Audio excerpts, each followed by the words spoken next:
Hello mga kabarista! Welcome to my channel. Ngayon naalamin natin kung ano nga ba ang coffee. Pag sinabi natin kape, ito yung klase ng inumin para tayong magising at hindi antukin. Maaari mo itong mabili sa mga tindahan. May iba't ibang uri nito, may puro, may brown, 3-in-1 at iba pa. Pero kung isa kang barista o coffee lover, maraming ibig sabihin ng salitang coffee. Dahil ang salitang coffee ay ginagamit sa buong parte ng production at supply cycle nito. Pag nagpunta ka sa isang coffee shop, ang salitang coffee o kape ay inumin tulad ng drip coffee, espresso, flat white, or pwede ding roasted beans na tinitinda nila. Kung ikaw naman nagpunta sa isang coffee roastery, ang salitang coffee o kape ay yung mga roasted beans na galing sa mga roaster or di kaya yung mga green beans na nasa sako. Sa mga green bean buyer, ang coffee o kape sa kanila ay yung mga small sampler beans at yung mga cupping bowl sample na naibrew para masuri at masubukan.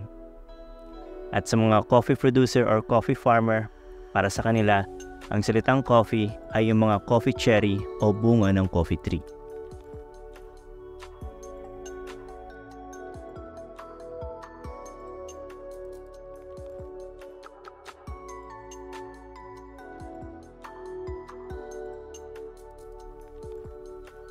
Saan nga ba nanggagaling ang coffee beans? Tulad ng ibang halaman na nagbubunga, ganun din sa kape. Meron siyang puno at namumunga tulad ng cherries. Kaya ang tawag natin sa prutas ng coffee ay coffee cherry. Yung buto ng prutas ng coffee tree ay tinatawag na coffee beans. Sa madalas sa pagkakataon ng coffee cherry ay may dalawang beans sa loob na magkaharap, kaya minsan yung isang parte ng coffee bean ay mas flat o mas manipis kaysa sa kaharap nito. Minsan may pagkakataon na iisa lang ang laman ng bean o buto sa loob ng isang coffee cherry. Tinatawag itong pea berry. Ang puno ng coffee ay kayang lumaki hanggang 5 metro o higit pa kung pababayaan lang. Pero sa typical na coffee farm, tinatabas nila ang coffee tree hanggang 2 metro para madali sa mga harvester na i-harvest ang mga coffee cherry. At nakakatulong ito para dumami ang coffee cherry sa isang puno.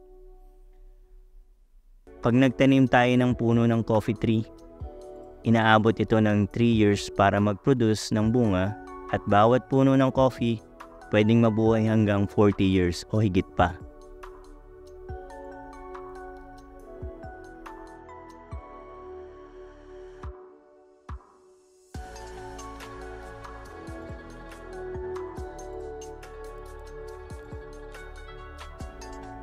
Saan nga ba pwede magtanim ng coffee trees?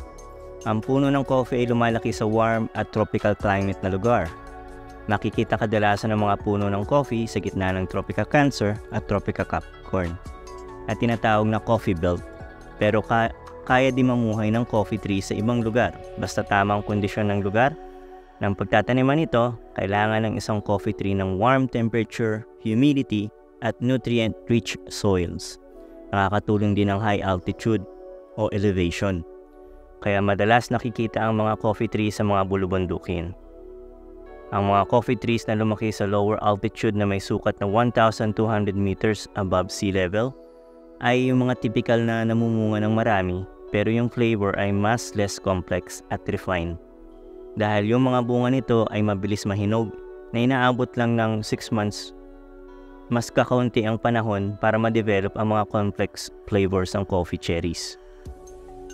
Ang mga coffee trees na lumaki sa higher altitude na may sukat na 2,400 meters above sea level, nagproduce ng mas kakaunting cherries o bunga. Pero yung mga flavors, mas unique at mas expressive dahil mas matagal mahinog ang mga cherries nito. Inaabot ng 11 months para mahinog ang mga bunga. Ito ang Coffee Journey Part 1. Sana may natutunan kayo at sa susunod na pag-uusapan natin yung iba't ibang species ng coffee tree naman. So please support my channel by subscribing and liking the video. Salamat!